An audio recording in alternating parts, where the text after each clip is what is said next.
Blast Live. We're talking about what you're talking about.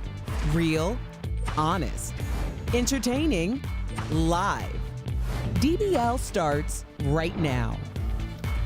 Welcome to DBL. We got no countdown, but we felt like we did. It's Thursday, December 17th. I'm Tori here with Al and Jeff. Lindsay is joining us from home. Lindsay, in the Christmas spirit. How you doing, my love? Hey! Hey! I'm doing well. How you guys doing? We're awesome. Good. We got our Christmas party today, our holiday party for work. Yes, via Zoom. Via Zoom. I can't wait. I will be in my car driving, so cheers, everybody. But he'll still be drinking. What? No, You gotta get home, Jeff. Gotta get home. Well, millions of people on the East Coast are dealing with a massive winter storm. It's dumped feet of snow on communities up and down the Northeast, with ice and snow snarling traffic and threatening vaccine deliveries. Check out this close call. Several first responders already on the scene of an accident, jumping out of the way as a white truck, Whoa. holy mackerel, nearly plows into them. Everyone's okay. Everyone's okay. Thank God they had the wherewithal. Meantime, Dr. Anthony Fauci is encouraging you not to see your kids Done. or grandkids this Christmas. Al is very happy, as he's doing. Fauci's planning a holiday with just his wife, saying he's not seeing his 3 adult daughters this Christmas, which, by the way, is also his 80th birthday on Christmas Eve. Now, he mentioned that Thanksgiving was already bad because we saw a little surge there. Lindsay, how do you feel about Fauci saying this? Do you think people will pay attention, or are they just going to not listen to Fauci? I just want to say some positive news about the snow. I was like in a Grinch kind of like Christmas spirit, and I was really happy to see that New York had the most snow since 2016. That really made the Christmas spirit change for me. So listen, that aside, I want to bring some positive news, but also with Dr. Fauci saying, I think we have to really just remember this is the last stretch of this year. I remember years ago when I was a local news reporter, I never saw my family really a lot on Christmas because I had to work that day. It wasn't an option to take it off. And so it's like the sacrifice you make so that you can move up or do different things. Well, now we're all making a sacrifice for each other to keep each other safe. So it's like where you are, try to stay. And if you do move around, there are a lot of precautions. Like we just watched that airline video yesterday that people are keeping really safe while flying. So I think as long as you're one of those people that is traveling and you're following every single precaution, then you should be okay. That's the word of the day, though, for me, Lindsay. What you said is sacrifice, right? Like patriotism. I know we all want to do something, but like during the wars, people were rationing their food. We were helping the country stick together, and that's what this is. I hope that can become the idea of the masks. Al, do you agree? I do, and you know, going along with what Lindsay is saying, I look at it as a math equation: greater than, less than. I look at days as greater than day. And you have to look at it. Do we all want to spend Christmas Day with the people we love? Of course we do. We won't even discuss that. But we don't want that one day to affect the thousands that are hopefully coming after it. So that's how I have to look at it, Jeff, in order for me to get through it. I just like Fauci walking the walk in this case, right? We see a lot of leaders, a lot of governors, a lot of mayors. I'm not calling anybody out, LA, Colorado, that tell their people to do one thing and then they do the opposite thing for themselves because of personal gain or whatever reason that they're in it for. And it's the same with people on the internet. Well, love and peace, why don't you go kill yourself? What?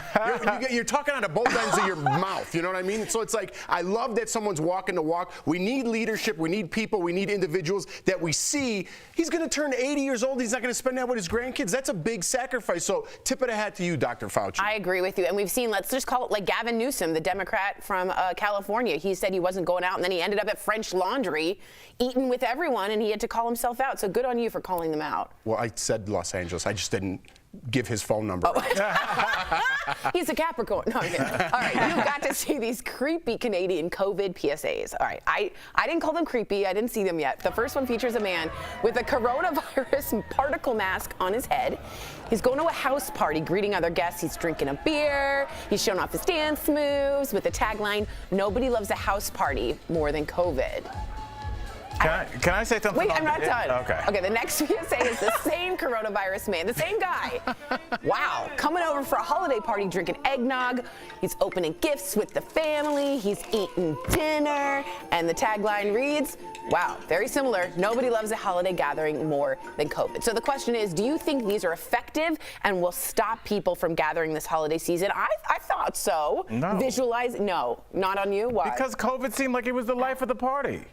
Like he was dancing, he got everybody going, serving drinks. Like, honestly, if I'm looking at that, I want COVID to get it started. Somebody's got to start dancing first. Are you being serious? So I'm sorry, I'm pro-COVID in this one. Look, that COVID is kicking it. Lindsay. Look, no one was dancing before COVID got there. He's a killer. That's a killer.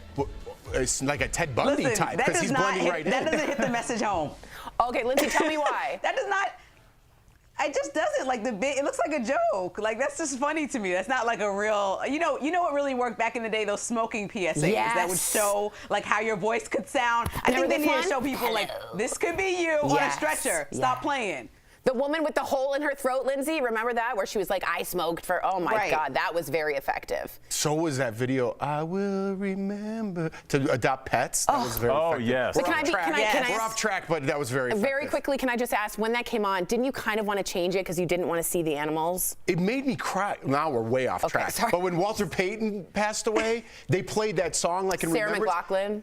I still remember that day they played that, and it makes me cry. Like, thinking about that day, I loved Walter Payton. He's my idol. And then every time I think it kind of blends in with the videos of the puppies in the cages. I can't take it. You're an emotional mess right now. It was an effective ad. I mean, it's still affecting him. That's an effective ad. I will. Okay, this is some big news in baseball. Major League Baseball announced they are elevating the Negro Leagues in status.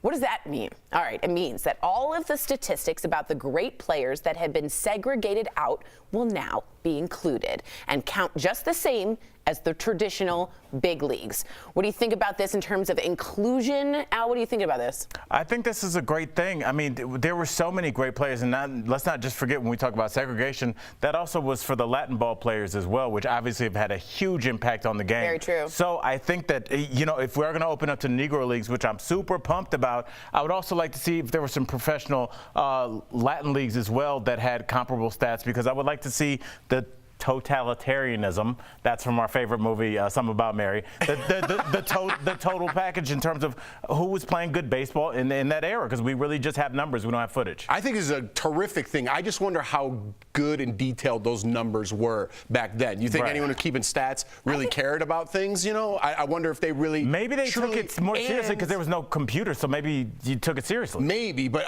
I don't know. The prejudice back then, if someone was doing real good, like maybe. I think that was more of a single. Yeah. That's terrible. I think, Lindsay, let me know what you think. I just think this idea of inclusion, the Christmas movies now having like homosexuality into it and lesbianism isn't. I just like this whole trend towards it, Linz. What do you think? Yeah, I think it's important with the Negro League to address past wrongs, and even with inclusion in movies, we've done people in the LGBTQ plus community wrong for years and leaving them out and excluding them. And so I think, like you said, inclusion is very important across the board in all things. And so even if it's in the past, there are ways to rectify it in 2020 and not move forward and act like it didn't happen. I can't wait to learn more about players. Charlie Pride, may he rest, was a pitcher for the Memphis Red Sox in the Negro League. How interesting. What a life. What a life that man led. I said they should do a movie on him, because to break through 2 glass ceilings in one lifetime. In 2 industries. Amazing. To play baseball and then to go to country music in Crazy. the 60s. I mean, you're exact. Where's that movie, Jeff? I know. They need a movie. Al should play him. All right, a dad in Ohio. Oh, that'd be good. Yeah. A dad in Ohio is going viral. This is lovely because of his rendition of the national anthem at his son's high school basketball game. So let me set up the story. He jumped in to sing when the sound system went out and his wife gave him the nudge. Take a look. Oh, say does that star-spangled banner yet wave? Oh, the land of the free and the home of the brave. Wow. I wanted to make fun of that so bad when I was reading this story. That was terrific. Yeah, I saw it earlier and I thought, yeah, that was really good. Lindsay, weren't you worried when he went free? That's the worry part. The free. You know, the Whitney Houston part. The bravery just to sing out loud in front of everybody is a huge deal. Huge deal. And he said he would not let the national anthem go undone. That's so amazing. He has to sing the national anthem when the sports get back to normal. 1,000,000%. That'd be great for somebody to remember that and bring him and let him sing in front of Yankee Stadium. And maybe go into call Jeff and say, I will remember you. Don't do that. I'll cry. Coming up on DBL, more fallout after Tom Cruise goes off on the Mission Impossible crew for not following COVID protocols. Plus, George Clooney reveals how he would have handled it. And later, our medical expert, Dr. Pyle Coley, she's clearing up some more confusion surrounding the COVID vaccines, so you don't want to miss it.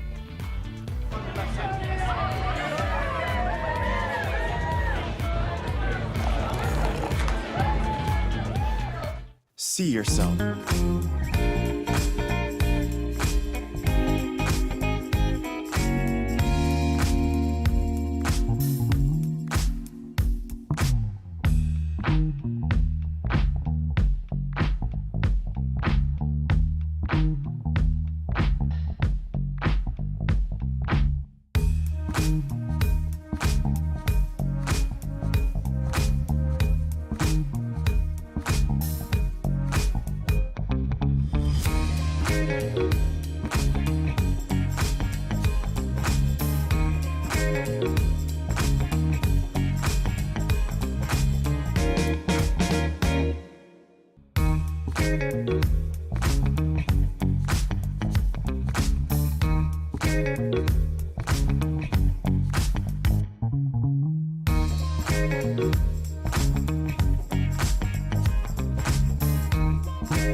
Welcome back to DBL. All right, there's more fallout from Tom Cruise's fiery rant on the set of his latest Mission Impossible film. According to The Sun, 5 staff members have now quit after Tom launched into a second rant on set Tuesday. Tom was apparently really upset that news of his first blow-up went public. I would think so. He was caught on tape again, yelling at his crew after they were seen breaking COVID-19 protocols. Meantime, George Clooney. And they taped him again? Yeah, that's what I'm wondering. I'm wondering if we can get that clarified in the booth. Was that again that they taped him, or he yelled about that happened? Okay, they're going to check that. Sorry, that was just ironic. I wanted to check that as well. It was a little unclear. Meantime, George Clooney said Tom didn't overreact because of the seriousness of the virus, but during an interview with Howard Stern, George said he would have handled the situation differently. Let's have a listen. I wouldn't have done it that big. I wouldn't have, pulled people out. You're in a position of power, and it's tricky, right? You do have a responsibility for everybody else, and he's absolutely right about that. And if the production goes down, a lot of people lose their jobs, and it's, people have to understand that and they have to be responsible. It's just not my style to take everybody to task that way. He was standing up for him, I think, and saying it's his responsibility. But George Clooney would be like, da-na-na-na, hey, don't do that. You would think so, but he's kind of talking out of both ends of his mouth. A little bit. There, you know what I mean? You're like, right. I would have handled it different. It's easy when you're playing Monday morning quarterback, right? That's a good point. So you don't know how you're going to handle that, George Clooney. I'm still on Tom Cruise's side on this one. If people want to walk away, that's perfect. It's your option to walk away. You don't have to be there. But at the same time, Tom Cruise has a responsibility not only for himself and his family, for all the families involved in that production. So I'm on Tom Cruise's side on this one. To be honest, I am too, which is crazy that we agree. Lindsay, go ahead and speak up. Go ahead. Because 5 people did walk away. So it's just like, you don't have to talk to people in that condescending manner in order to get your point across. I think that's what George Clooney was saying. I don't think Tom Cruise is in a position of power. He could just let people go. I think by example, if you lose your job, that'll tell the entire cast, hey, you break the COVID rules, you lose your job. Why are you screaming at the entire crew? Because who knows if those 5 people were people that were following the rules and just annoyed that they're in an environment where the boss or the leader of the entire production is screaming at them like a lunatic. Like, they're not their kids. Lindsay, if you owned a company, let's just say, and you had 100 employees. I know I do, and people have quit on me same day on a project, and I'm still not going to get out of character for the person because then they win. I just tell them, hey, we're going to end this relationship. Thank you for your time. That's just how it has to go. Do you think it's because you're not going to get out of character if you have 100 people's lives on the line and 5 people are not acting the way they should? You're going to say, excuse me, you might kill your grandmother. Could you please leave? You're not going to get out of character? No, I'm not going to say excuse me, but I'm going to have a conversation with them and let them go. That's what I'm trying to say. I own a very small business in comparison to Mission Impossible movie, but things have already happened in the last year where I had to say, hey, that we're going to end this relationship. And maybe it wasn't that exact nice tone, but it definitely wasn't me screaming at them like a lunatic.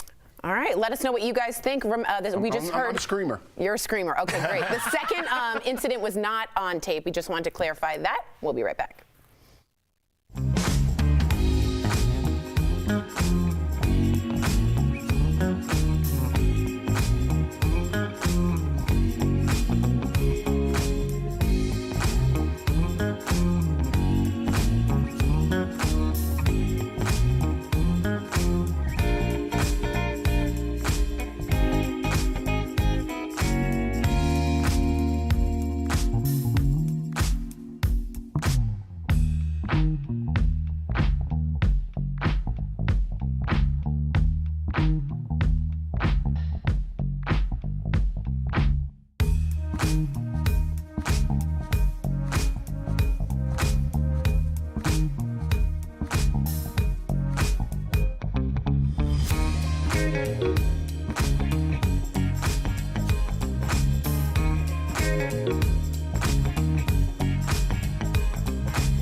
Welcome back to DBL. This week has been a major turning point in the pandemic.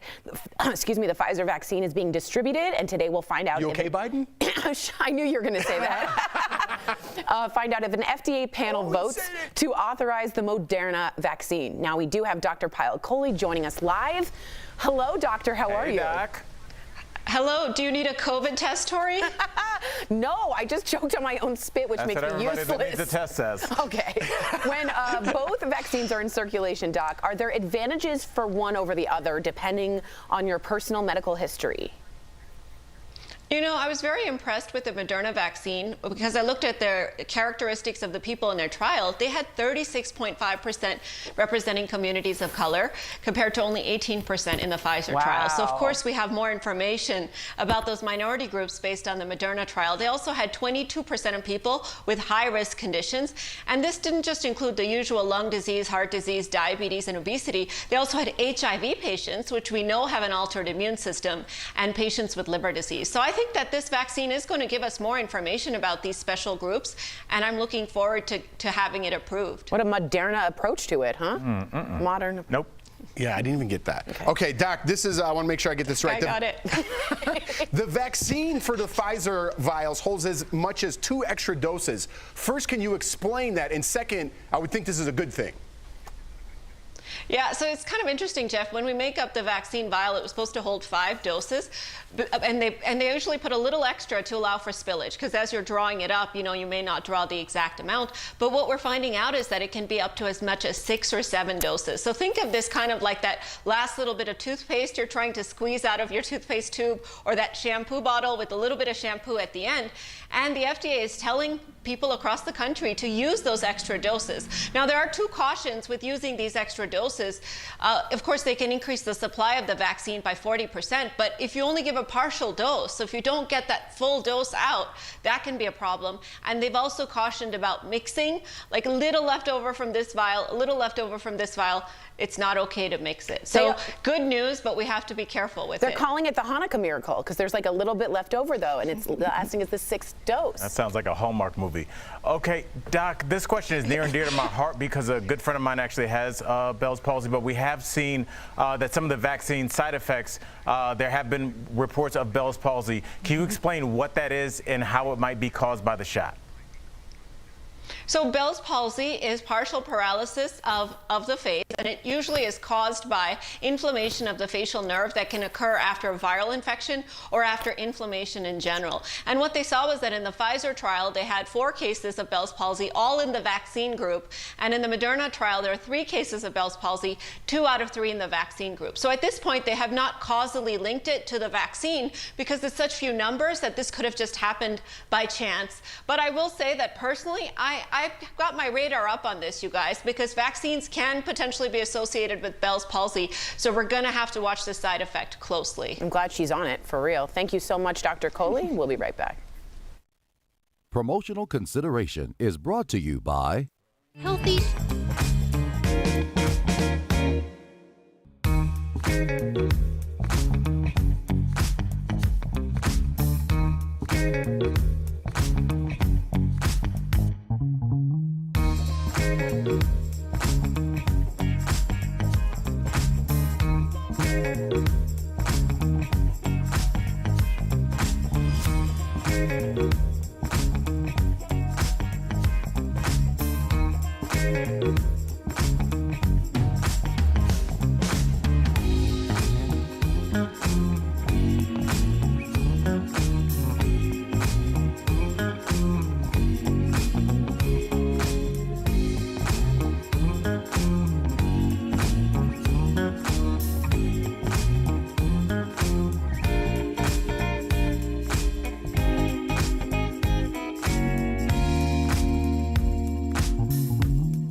Welcome back to DBL. It's time for some sweet, sweet deals. Earlier, Steph showed me some amazing products at even better prices. Here's today's DBL Deal Blast presented by MorningSave.com.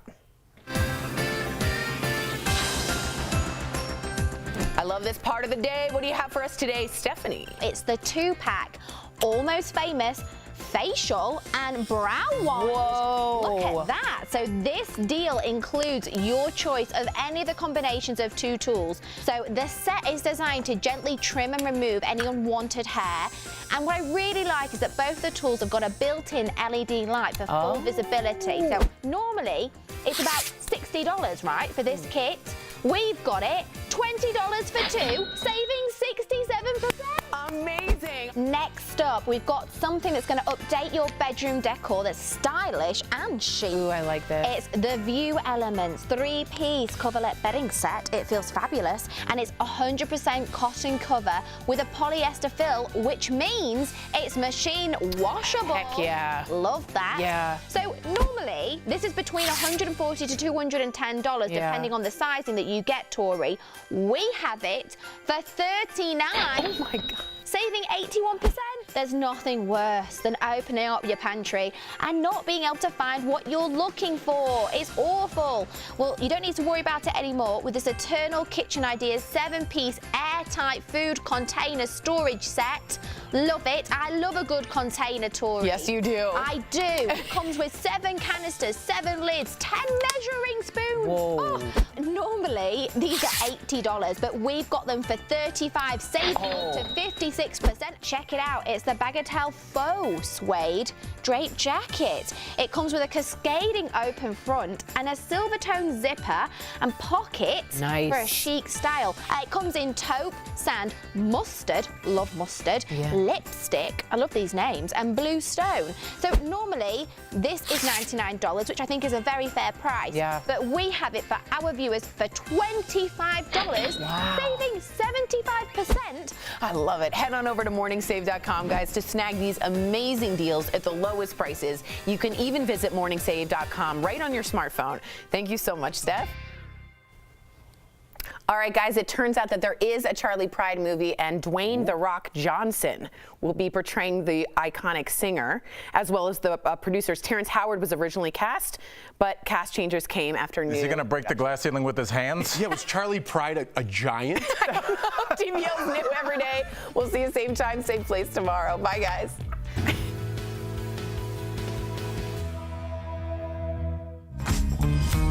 Thank you.